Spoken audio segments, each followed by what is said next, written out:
Leafs talk. JD Bunkis, Justin Bourne, Sam McKee, vibrating, absolutely vibrating. The Toronto Maple Leafs, backs against the wall, 2-2. Disgusting feelings. Probably the worst watch I've ever experienced in professional sports. Like just pure pain, start to finish. Max Pacioretty comes through with a game-winning goal. The guy wearing number 67 beats the Ottawa Senators. Sammy, how we feeling, brother? Relieved. That's the biggest emotion that I have is full-on relief. It's a testament to coaching. It's a testament to hunches.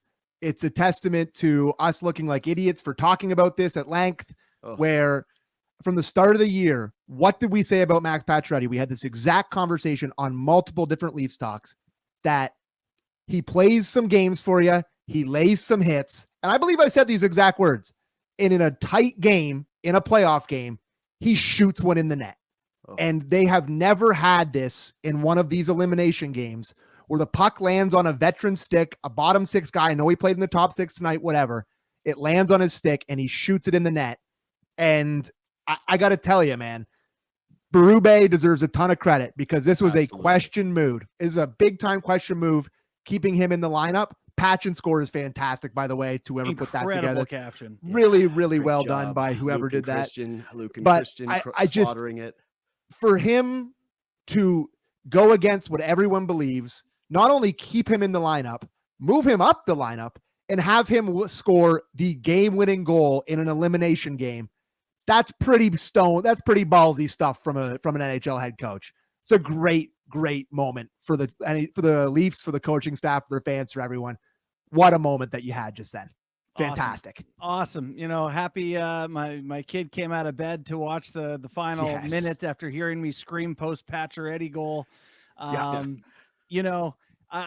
say of all the things it's a testament to all these years when they couldn't get through these series, it's a testament to just having a decor that could keep the other team down, keep them away from your net long enough for you to find a puck you could shoot in the net. I understand they end up with two, but Perron banks one in from behind the net. But more or less, it's just like, Ekman Larson played like a $6 million D-man that series. Tanev an $8 million D-man. Those guys were terrific. They made Ottawa look pretty Benoit neutered. playing $4 million defenseman Benoit out there. I would have paid Ottawa Chris look like Tanev. they had no offense. I would have paid Chris Tanev whatever he wanted. Like whatever ends up happening on the back end of his contract, who cares for just this series alone, how good and what a calming presence he was. So like we're all doing testaments here, right? Like testament baby, of the coach, testament of the blue line. Also testament to a great game from Max Domi on this play. Like Toronto has been desperate year over year over year for secondary scoring, secondary playmakers, somebody that was going to come through here that just did not have the trauma. And I got to tell you, I thought this was Max Domi's best game of the series by like a factor of 1 billion. He was noticeable. There was multiple times where he was getting in on the forecheck.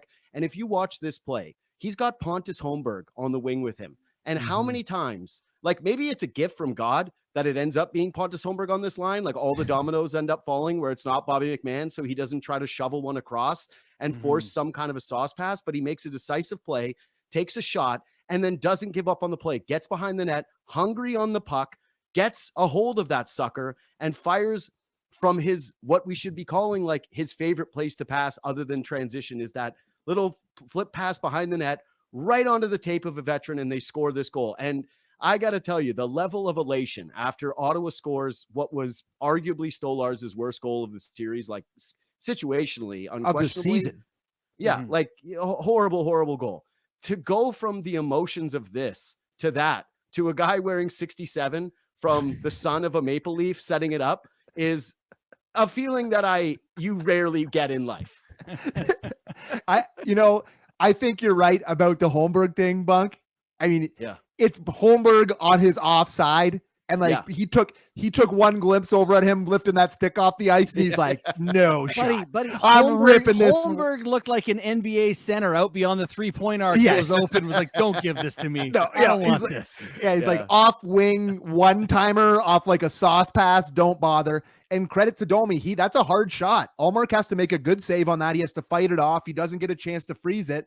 And like you said, Domi sticks with it, makes a great pass to Pacioretty, and he shoots it in.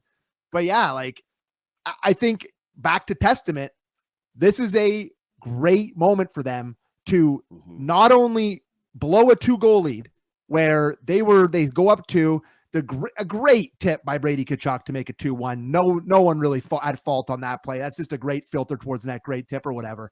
But to give up that brutal tying goal. And how long later was it? A minute and a half for them to go down the ice, stay on the front foot, not go into a shell, not look scared, not look timid, and have it be your third line, go down there and do that for you.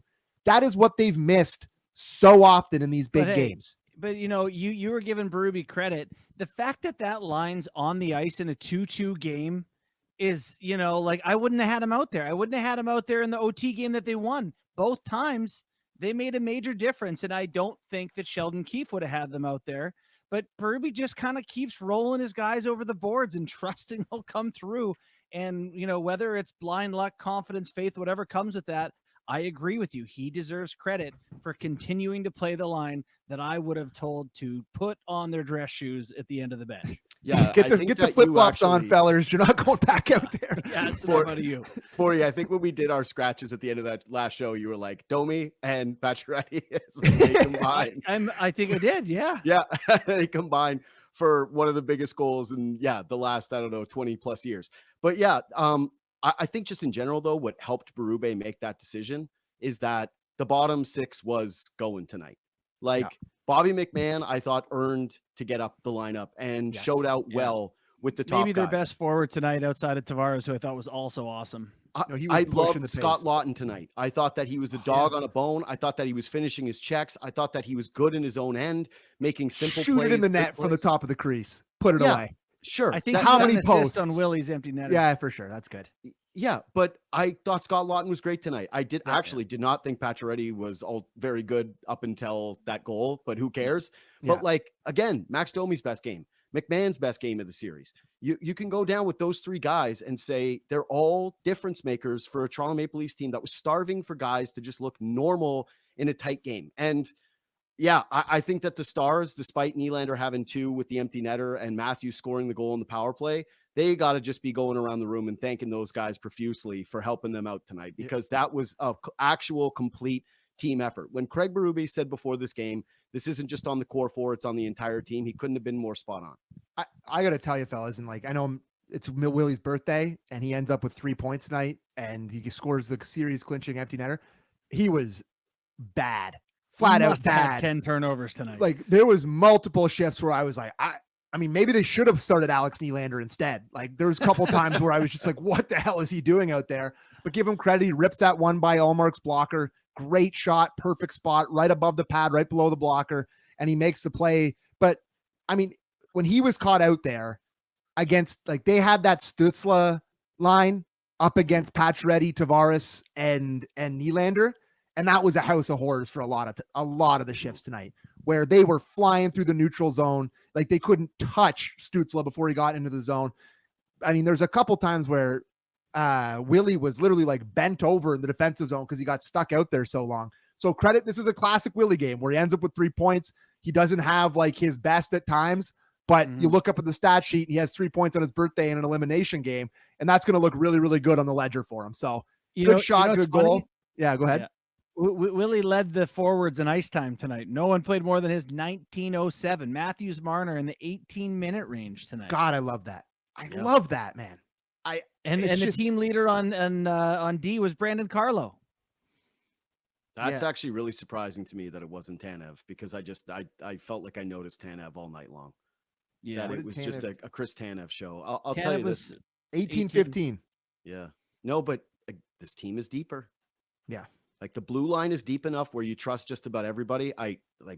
This doesn't feel like a show where I am going to really point out too many critiques, because I'm just overwhelmingly excited. And I think most people watching this, it's this is such a weird excitement too, because there were definitely flaws with tonight, right? There were definitely spooky moments and some spooky things, but the relief you have to just not be the butt end of what would have been the worst joke, to not have to sit here for 2 more nights and just watch the hangman set up his, set up that little wooden 100%. step that he would have done. You're just sitting in your cell until Saturday night, staring out there as the guy wearing that hood is just like, oh, tightening that knot while he's doing it. You know the meme where like they get that kid out of the jail cell? That would have been Allie getting me out of the room on Saturday night to watch the hockey game. Like where they're like shooing him out. Like that would have been me.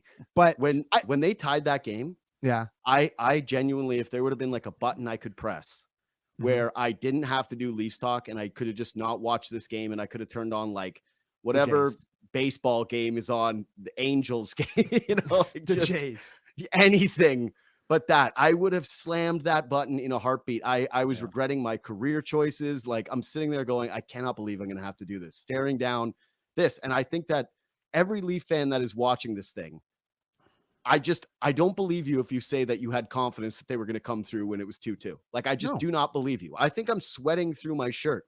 Like still, I have to tell you, like that third period, I was like the workings of a insane person. Like when Willie shot it down the ice and it didn't go in with 40 seconds left, I popped up off the couch, sitting beside Allie. I'm just like, well, they're going to score. They're going to score. That's over. That's over. They're losing. It's going to like, she's like, after the game ended, she's like, what is wrong with you? Like, you are out of your mind. She's like, I don't even recognize you in these games. I'm like, I like every time they have the puck in the offensive zone, they're going to score. They're going to score. And it's just like, it's because of the heightened embarrassment. That's exactly right. Where even getting this series to 7 would have, even if they win in 7, it's horrendously embarrassing. But this, you can look back on this and say this was a normal playoff result. The Sens were plucky. They won one overtime game. You had one egg and you won a game in their barn to go on. And you don't have to look back at this being like a crippling embarrassment. It's nice. And you know what's crazy too? A lot of people who, hated old versions of this team were validated by the fact that like, oh, they like got better defensively and deeper and a bit more physical. And like, even though their best guys weren't necessarily that much better, you're allowed to win other ways. You're allowed to have team B just kind of play pretty damn good and make it hard on the other team. And I was, it's a good result because you feel like there's still more gears to hit for the team. Absolutely. Well, I think that there was a little bit of Murphy's Law tonight with the Stars, where it's like Matthews scores that power play goal, which, Cuthbert slides in that stat about how the last time the Leafs scored a power play goal elimination game was when Nylander was wearing number 29. You know who scored it? What? The power play. You know who scored the power play goal? The last one before that? No, hit me. Patrick Marleau. Yeah. I was actually, I wish I would have guessed. That was going to be my guess. 2018. Yeah. 2018 since they get a power play goal. So that's their only power play of the night. And they lose the draw, right? And it goes out, and Sammy, I'm the same as you on the couch being like, well, that's that. 100%. That's that. Nothing good's ever going to happen again. Of course not. And Bourne, I want to ask you about this goal because is Matthews trying to do that? Like, is he trying to pick that bottom corner on the ice? What is this? Is this looking for a tip? I think there's a lot of good things that can happen if he gets the puck by the screener. He's like, like Nyes can tip it. It can hit the pad for a pass off the pads, like a rebound. It could go in. It's just like he can't rip it into the shinnies. So it's kind of like I got to put this low and away to create something at the net. And he gets a break. But to his credit, he makes the smart decision to put it where it should go. But no, I don't think he's like, I'm going to throw a change up to the bottom corner of the net. Well, I tweeted a picture of a guy or a GIF of a guy curling because it just reminded me of a draw to the button. Yeah, exactly. Really exactly. Good. Yeah. So that's all that is. And lots of good things can happen there, but it's, you kind of thought that might loosen them up a little bit. And I don't know that necessarily happened, but nice for those guys too, to not get skunked, like feel they scored in a big elimination game. They got the win. The stats went in the right direction for them tonight in those moments. So nice. I mean, you're not going to be perfect in these games. You're not going to be always breathtaking in these elimination games, but they've just never had it where they get one and they get a big goal from the bottom 6 and they just win. Like it's got to be that helps. I mean, he was really like all the goals tonight.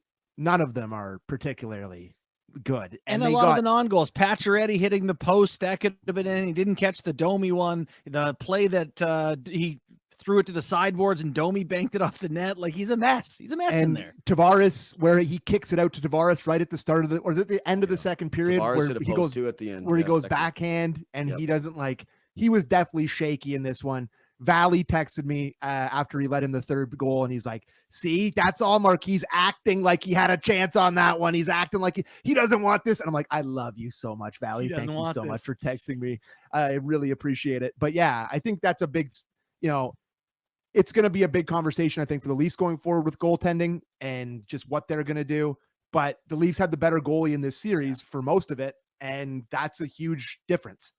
Yeah, like before the one we go time to the goaltending. Well, the one time they had better goaltending was the last time they won the series when Ilya Samsonov outplayed Vasilevsky, and they had the better goalie in this series and they win. So it's a nice recipe. So, Bourne, I really like the point that you made though about the Stars just being on the right side of the ledger with the stats, because there's just no way that, like, again, this doesn't erase everything, right? We all know that if they get into a series with Florida and they get the same opportunities, those stats are going to still be flying around, right? Like now you're just 2-13. You didn't wash it all away. Your power play has now scored once since 2018, right? That doesn't wash it all away. Matthews has a goal in a game 6. That doesn't wash it all away. Marner gets a point, right? Nylander gets 2. Nothing's washed away, but just for all of those guys to have contributed, because I ultimately do not think that this was like a prove it game from them, despite the fact that they did all end up on the score sheet.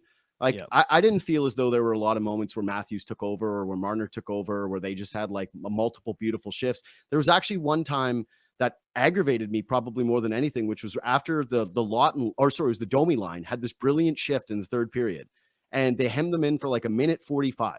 Great cycle shift. I know the exact one you're talking about. And comes over the boards is Matthews and Marner, and they've got an opportunity against a tired line, and they just immediately lose a battle, and it's out. And I'm like, are you kidding? Like, there is just absolutely no way. But for them to just come through this with a win, for them not to be the butt of the joke, for them to be able to mentally refresh, for them to be able to say like, hey, we got some pucks on net and good things happen. Like, I just think I have to believe anyways that you can build off of that. Absolutely. You can. As right at the end of, as you're saying that, I had the flash in my head of, oh my God, Marchand, Bennett, Kachuk, all that's coming. But, that's what you're heading into, but you get to head into it feeling good. I think those guys were above a point per game in the series. You can hold your head up high here and know what you're in for better than the last time you walked into Florida in the second round. Yeah, like we absolutely all know what's looming here. Okay. Yeah. That is a separate conversation from right but this it's not, moment. yeah, you're not immersed in humiliation until then. No. Right now is a great feeling that the Leafs still, regardless of their ghosts, regardless of whatever, they still own the Ottawa Senators and they still own the Battle of Ontario, right? Like, there's few things that Leaf fans get to be excited about, and there's few teams that they get to say, hey, like, you have literally nothing on us. Yes. And it was always the Sens forever. And they had the high school years where they just beat up on them in the playoffs. They would always lose in the regular season. And the Sens, this era of Sens hockey, carried on the Battle of Ontario tradition, where the Leafs just owned the Sens in the Battle of Ontario. They beat them. They won. Yep. This was never really about the Sens. Much like Rory McIlroy on Sunday at the Masters, this was never about anyone else. This was always just kind of about one team and battling their own ghosts and battling themselves. It didn't really matter who was across from them. It just, you still own the Sens, Leaf fans, and that's a great feeling. You still own them. It is a great feeling. And like, you're going to hear from people being like, oh, and you barely won, and it took you like, who cares? Scoreboard. Who cares? You won. Who cares? Scoreboard. Oh, wait, sorry. 5-0 for the Leafs against the Senators. Like, and tell me all about how you came so close and how you gave them a scare. Like, it's completely irrelevant. It absolutely does nothing. No one, I'm sure people will remember the way that this happened, because game 5 was such a haunting experience, and watching that game was such a sweat. But ultimately, who cares? And Sammy, like, to that point, I wonder how you feel about this. This was if I'm being honest, true serum time, Battle of Ontario was always so intense start to finish. And I don't know if it was a byproduct of the Leafs going up 3-0 or just the way Toronto played in general, or some of the lack of physicality in the series. But this didn't really feel like the Battle of Ontario in terms of the intensity or a rivalry until this game. This was the first game where I was like, damn, this is true Battle of Ontario stuff. This was the best game of the series Yeah. by far. And I got to tell Totally. you, to your point, I loved the officiating tonight. Loved the officiating tonight. Put the whistles Did- away. Did not insert themselves at all. Called the obvious ones. Like they have to call that call on Riley. I saw some whining Yeah. about that. Rides him into the net. Nowhere It's a near the penalty. puck. Obvious penalty. What was the other one that the Leafs got in the first period? I'm blanking on it. But they got one penalty. Brady's was an interference, which I thought was, Interference. again, a one you have to call because he Yes. just buries Carlo way after the play.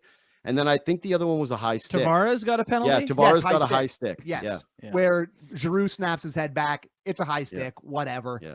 But like yeah, but they just let them play, and the physicality was awesome, and it was intense, and there was a low shot total game, but I just thought that the chances were great, the speed was great, like it just felt like an intense, awesome playoff hockey game. But you're right, outside of the first game where it was a bit of a blowout, and at the end where Domi was punching Gaudette in the face, and like it was like that bit of a scrum in the blowout game in game one, there wasn't really a ton there in terms of this. And tonight, I guess the stakes are higher, right? It's game 6. Like you're trying to not go to game 7, so it feels even more intense. But you're right. I thought tonight was one of the more intense hockey watching experiences I've had in a long time. I guess Canada in the Four Nations final was pretty That was one intense, too. but this is a different thing. But Sammy, Yes. the other thing about that officiating is we don't often compliment players for like the absence of something, but I thought the Leafs showed a lot of restraint and discipline, like veteran decisions. They highlighted intermission. Pacioretty could have lit a guy up and was like, that's probably going to be a penalty. He was a step late. He pulled up. Austin Matthews, 2 minutes left along the wall, could have pulled the guy down and kind of let up. You saw Nylander do it on a back check with 3. There's a number of times where the Leafs were close to taking a penalty and had the common sense to be like, all right, we're going to make the right decision here. And I thought that showed a lot of experience. Yeah. No, and I mean, that was one of Berube's messages from the start of the series was that discipline. We want to be disciplined. We want to be disciplined. And for the most part, they were like, their penalties were, high stick here, a trip here, but it wasn't like they really got goaded into doing many dumb things outside of Max Domi punching. Yeah. Who was that he punched? Was it Pinto he punched or Batherson he punched off the draw in the face? But outside of that, they didn't really do a lot of dumb stuff. They were very disciplined in this series, which, it doesn't necessarily make the best Battle of Ontario. You watch some of those other series, like you watch that Jets Blues series, guys are just trying to kill each other the entire time. Feels like a different sport. So, but you're right. I mean, tonight was intense and the Leafs came out on top, which is nice. Well, I think a lot of it though too is going back to the point you made earlier, Bourne, your first testament, which was just the way that this blue line plays, right? Like they play calm, they wipe you out with the body, but they're not finishing hard checks. Like they're not an overly violent group outside. Like obviously McCabe can lay a big hit. Obviously Benoit can lay a big hit. Oliver Ekman-Larsson is certainly not afraid of the rough and tumble. But throughout this series, you weren't seeing Senators players get wiped out. You weren't seeing vicious cross checks where guys were getting in front of the net. It was just all body position and strength and skating and quick decision making. The most optimistic thing that you have to feel about if you're a Toronto Maple Leafs fan going into that series against Florida, it's not the forwards, it's not the stars, it's not the goaltending, it's those 6 defensemen and the way that they played in this series, which was start to finish incredible. Yeah, they honestly were amazing, like breathtakingly good. Since the trade deadline, it's been a game changer. Yeah, go ahead, Warnie. Go ahead. No, that's all, Sammy. Just to say, like, since they got Carlo, Bunk, forever we did the puzzle pieces, slotting everyone in thing, and Carlo finally did that. Carlo and Tanev, let's be honest, but a couple of guys that, like, all of a sudden you look at all 3 pairs and go, okay. Like, you feel good top to bottom. And they definitely haven't had that when they're like, yeah, it's Lyubushkin and Edmondson tonight. And you're like, all right. Yeah. Well, what do you mean? Lyubushkin, sorry, Edmondson's playing 35 minutes a night for the Kings. Maybe they could use him. Yeah, fair enough. Yeah. How much is Liljegren playing? Yeah, no, he's playing golf right now. Yeah, he's in Sweden. Okay, you want to have the Stolars conversation? Yes. Who wants to start? You go. I thought Kip made some good points about him today. He did. Just a little nervous about how it's looked, even in some of the wins. The D helped him out. A break should help him, I think. But Yeah, he's on concern watch, I think, as early as game 1 against Florida, isn't he? Go ahead, Bonnie. Sorry, go ahead, Bunk. Here's the way I'm feeling about his game is it's complicated because I thought after they scored the Nylander goal, the Leafs really like they lost playing. They lost something, you know, They they just decided 100%. we're going to go into a shell. And it wasn't until Brady Tkachuk scores that tip where I thought that they started to find their legs again and go like, oh, right, we still have to play. This isn't just being given to us. They looked scared. And one of the biggest stretches of play in this game for me that is like, I want to do like some unheralded stuff because there's a few guys that I think we should still hit on. Yeah. But I think Stolarz' play in those 10 minutes before the Tkachuk goal were some of the strongest of any Maple Leaf tonight. Like he was confident. He's at the top of his crease. He did not allow a lot of rebounds. He made a couple of like really tough saves, especially there's one where Stützle breaks into the slot and rips one, tries to go underneath his arm. That is a terribly difficult save to make. And it's not overly flashy. And it's not one that's going to end up on like highlight reels from this series, but it is, I think, his best save of this game. And overall, Stolarz to me throughout the contest snapped back into the Stolarz from the first 3 games. But the goal he lets in to tie it is so backbreakingly bad. You want to do ghost talk. Ghosts were swimming in my head when he let that goal in. Like I've watched it now 3 or 4 times, and I'm sure we're going to run it again here. I don't know what he was doing. Like, I don't know. I don't know what he was looking at. I don't know why he's playing it this way. And yeah, is it a good play by Perron? Absolutely. But can that go in a 2-1 Battle of Ontario elimination game? Like, hell no. And so part of me goes, God, he won 4 games and he was good for most of this contest. And then I'll be honest, another part of me is just, I've been dismissive of everybody that wanted Woll throughout the series. Like I've thought at 0 points have I thought, hey, get Joe Woll in the net. But if you're asking me, like, again, truth serum time, who starts game 1? I think I'm 51-49 Woll today. Wow. Really? You're right about that goal. It actually is a great play by Perron, but it's wide open. Like it's a good play for him to actually get that puck elevated and hit the spot he's aiming at, but he gives him a clear spot to bank that off of. Like, I don't know. He doesn't seal his post. It's not a good play. It happens fast. I still think you have to give him game 1. I do. Yeah. I he's think going to get 5 days off or something. You won the series. You won the series, right? You did. And he was good for a lot of it, particularly early. He obviously had some shaky moments. And I know this one shook me to my absolute core. Yeah. Like the words that came out of my mouth after this weren't in were not safe for work. I'm glad there's just no children around me. It was not pretty. I can just see us talking about this one 5 years from now. Yes. That was in my head. Like that's a legacy. Like, remember the Perron moment. That's a legacy softie, no question. But I still think he played all 6 games. He won 4 of them. He gets game 1 for me. It's a short 900 save percentage for the series. I think dead even. It's a very short leash for me. If he's shaky at all in game 1, it's a switch. But I'm still going Stolarz game 1. I really am. Yeah, I think you highlighted all the saves he made because he did hold them in at a crucial time there. You could definitely convince me otherwise, Bunk. Like I'm not hard in on it, and like there's points you could make. If we were having a coaching staff meeting and we talked about it for 45 minutes, you could definitely convince me to go to Wall. But if I'm presenting my case, I'm still going with him for game 1. Listen, you guys are right. Okay, like ultimately, was Stolarz ever bad in this series? I thought he was bad in game 3-4. They lost in the overtime game. I didn't think he was very good, but bad.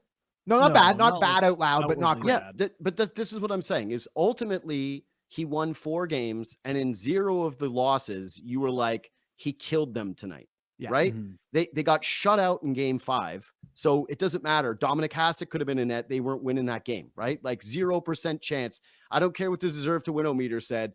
The ghost-o-meter was very clear in game 5, and it was a haunting. Okay. They had 0% chance. So, so ultimately, maybe you're putting 1 loss on Stolarz. He has to start game 1. I'm just telling you, like my gut feel is he looked a couple of these goals were just a little shaky. He looked a little worn down at times. Yeah. I didn't have the same confidence as the series went on. And Bourne, it was a great point you make about like the 5 days off being a crucial component here, because I think that if this thing had gone 7 and they were starting like a day or two later, I just would have gone to. And the other part of it too is like, quick story. I know I'm ranting and raving here, is that Wool was sick, and we don't know how sick or what the sickness was, but yeah, like he's been off for a long time and he was sick.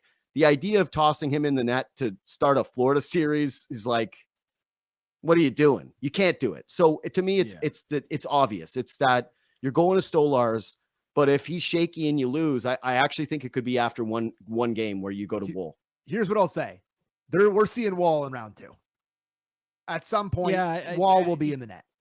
I agree. And not because they're going to be bad, because Stolarz isn't built to play 26 hockey games, over 2 months. I just got the Sport Logic data that I usually get sent to me after the game. It's some interesting stuff here I thought was fascinating. Puck and OZ time, they're within 10 seconds of each other. Shots 23-23. Slot driving plays 22-23. High danger scoring chances 11-11. Scoring off the cycle 4-4. Puck battle win percentage 50-50. Huh. Just a dead even night down the middle. Wow. But it felt that way, right? Yeah. Like, honestly, if I had to summarize this game, it would be pretty easy. It would just be like, hey, which Stars were better? Ottawa's. Like, Toronto's guys scored. Yeah, but Stützle was good.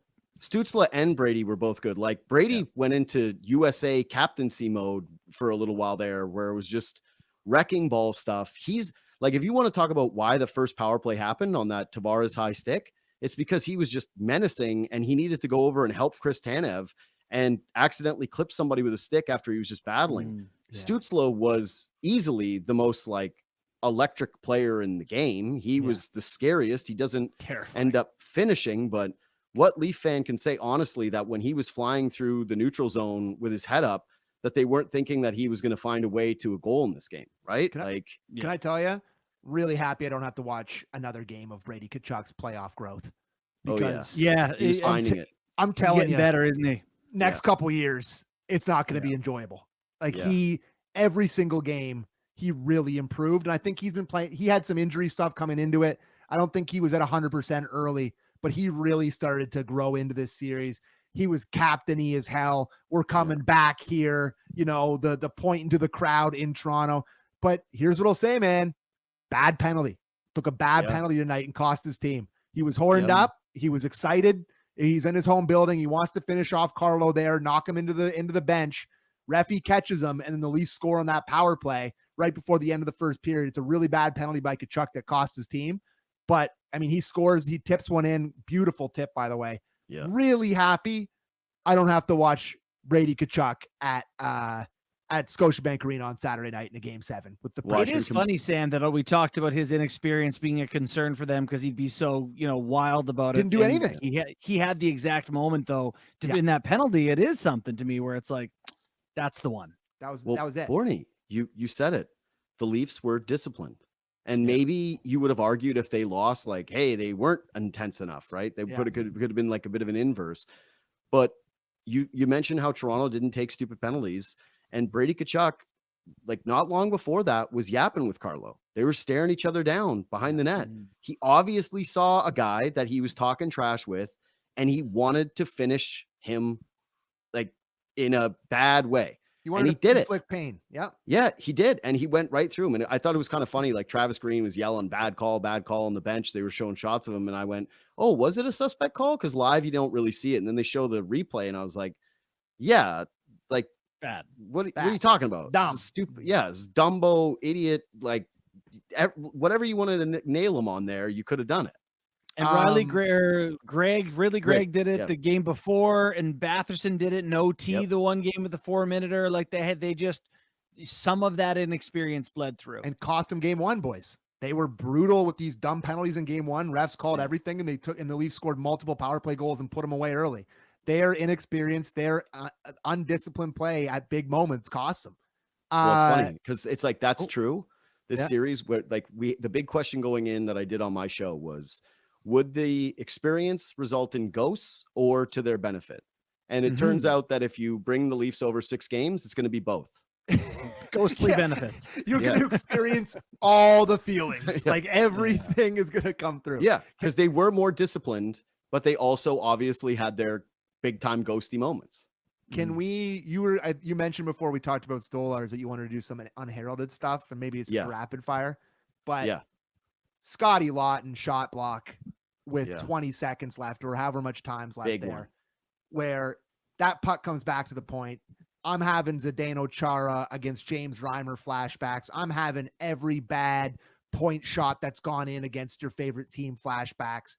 And Scott Lawton puts his body on the line. Hand, wrist, I don't know what the hell it hits. Full clapper, probably an 85-mile-an-hour slap shot, whatever it is.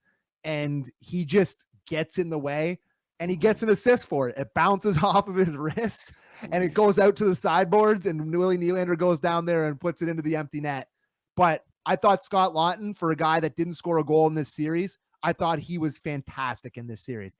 So you guys were Luke's troops. You're the dudes. Yeah. What's the Lawton one? We're Scott's tots, bud. We're Scott's tots. Lottie's hotties. Scott's tots. Lottie's totties is way better. We gotta be Lottie's totties.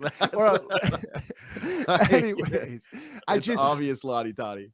I thought that Scott Lawton, the questions about what they traded for him and was it way too much? Absolutely.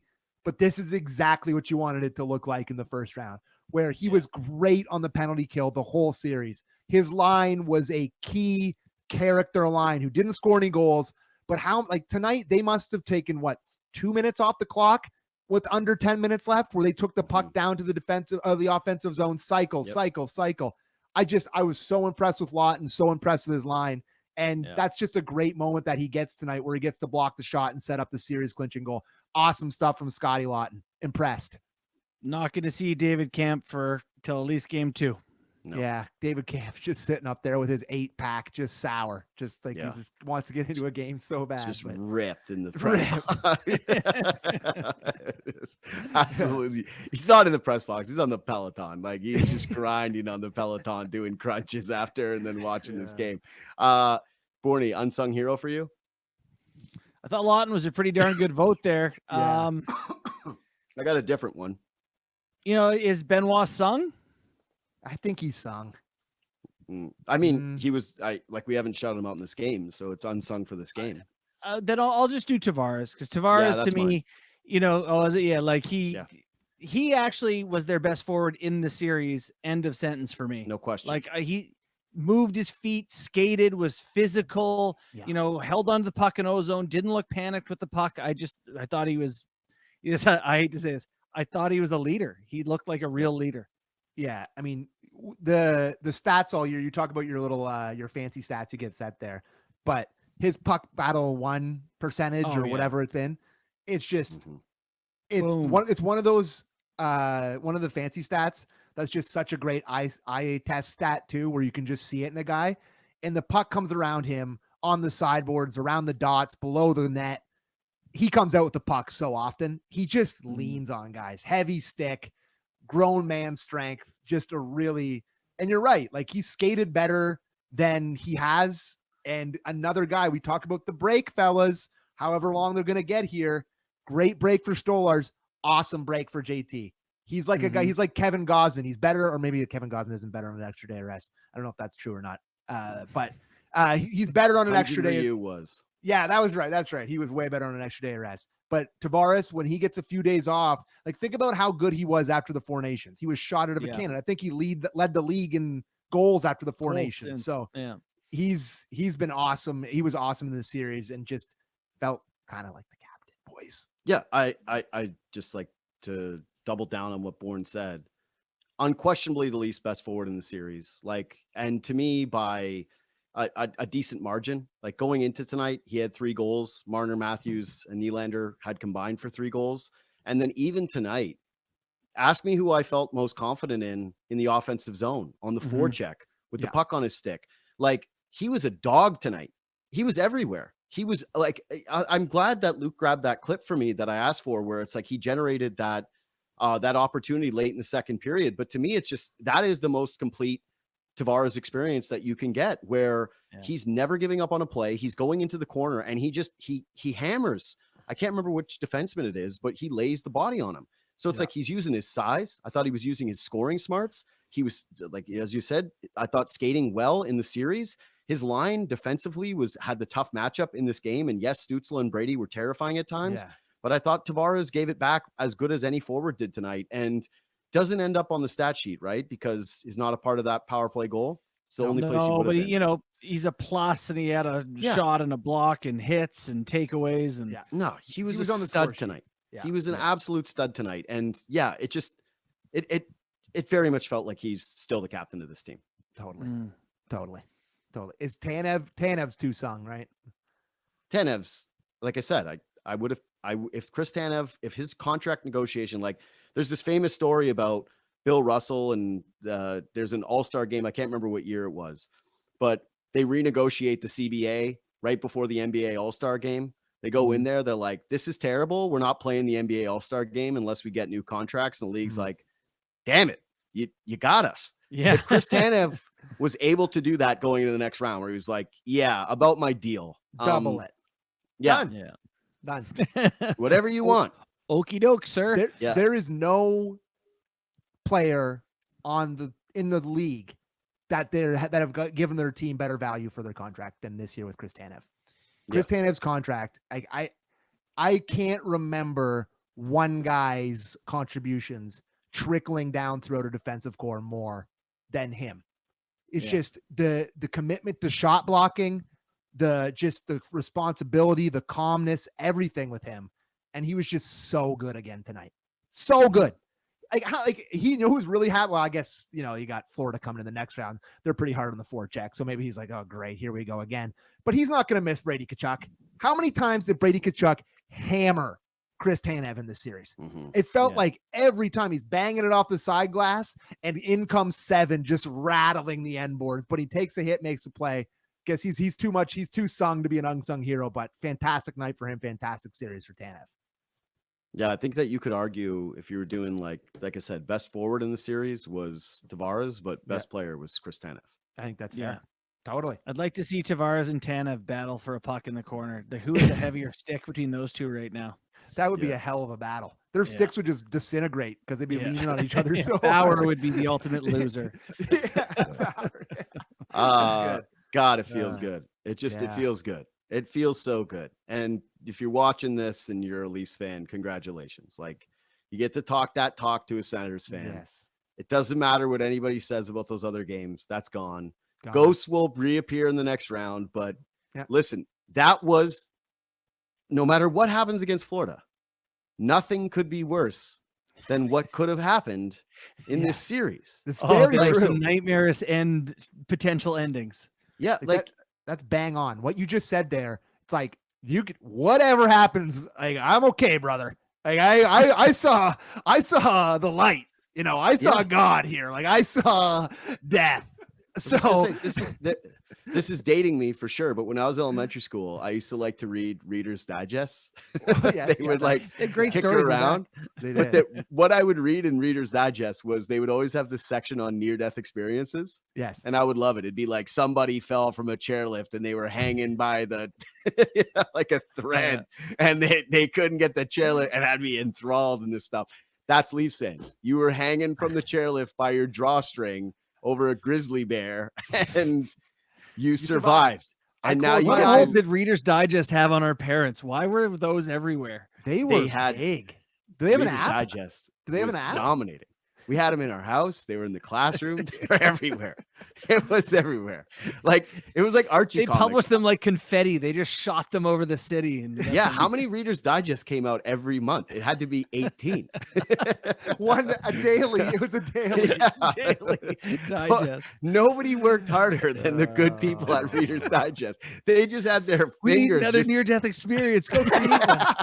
They were definitely making those up. No, they went in full Nightcrawler with Jake Gyllenhaal. They were like trying to create the scene. Yeah, they had way too many near-death experiences in Reader's Digest for them to have all been true. Okay, so we'll wrap up here. I will say this. To me, have like through one round, have questions been answered for you in terms of core four, unquestionable, keep together type of stuff? Like, no, right? My You mean answer is like- no. You mean like don't let Marner walk, don't let Tavares like, or Yeah, like like, whatever. They came through in the series. Yeah. You know, Matthew scored, Nylander scored. They all put up points in the series. Like, has anything been answered from you from those guys through a series win? Zero. No, I don't think anything changed. Zero. Yeah, same. I'm in the happy same they spot. won, but I don't. Yep. I don't. I would, feel I any would maybe even differently. like to see the lines changed. Maybe Yes. maybe mix those up. No way. I think that there could come a game here, just given what Florida can throw at them, where they're going to be forced into that. Yeah. But yeah, anyway, J-Rod, Reader's Digest, filled bathrooms, niche smartphones now occupy.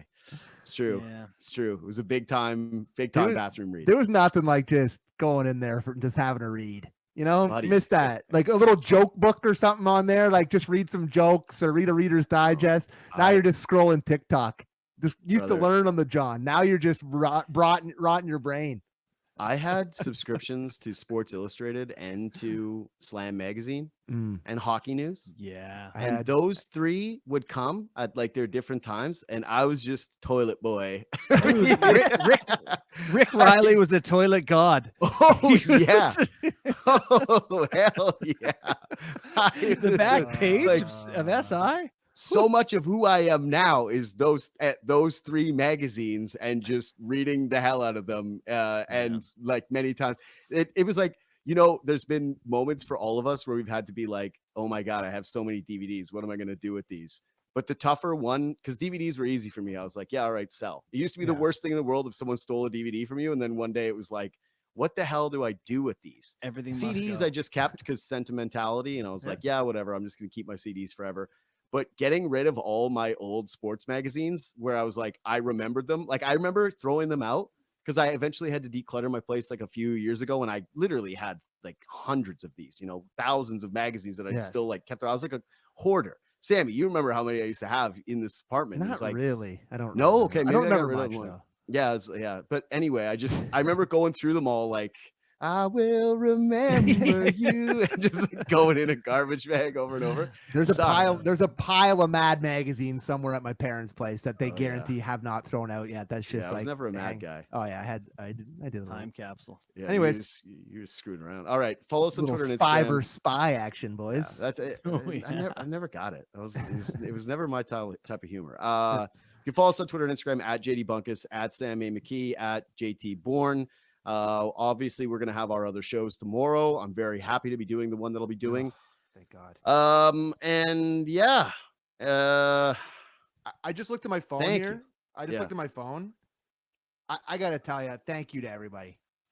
I got at least 1,500 messages on my phone right now. yeah, no, I really appreciate how much you care about me because I was in a bad way today. Barney will attest Most to of that. mine say, "Is Sammy okay?" So don't I worry. was they in a come to me first. bad, sour, bad way, and I appreciate you checking in. I'm happy now. So thank you to everybody.